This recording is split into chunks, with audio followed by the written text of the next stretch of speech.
Russia has delivered a rare cargo of crude to Cuba, and the Trump administration signaled it will not block the shipment, an abrupt softening of the de facto fuel blockade that has starved the island for 3 months. The Russian-flagged tanker Anatoly Kolodkin, carrying roughly 650,000 to 730,000 barrels, about 100,000 metric tons, of Urals crude, entered Cuba's exclusive economic zone over the weekend and was off the northern coast on Sunday, with LSEG tracking showing it bound for the port of Matanzas to offload on Monday, March 30th, according to Interfax and Reuters.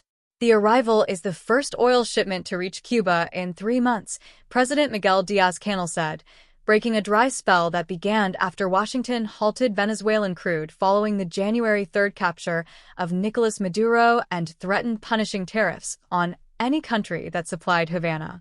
Mexico, previously Cuba's main stopgap supplier, suspended shipments under that pressure, leaving the island of operator 10 million people without tanker deliveries since early January. The result has been strict gasoline rationing, dwindling diesel for power generation, and a string of nationwide blackouts, 7 since 2024, including 2 this month, with satellite data showing nighttime light levels down as much as 50% in parts of the country.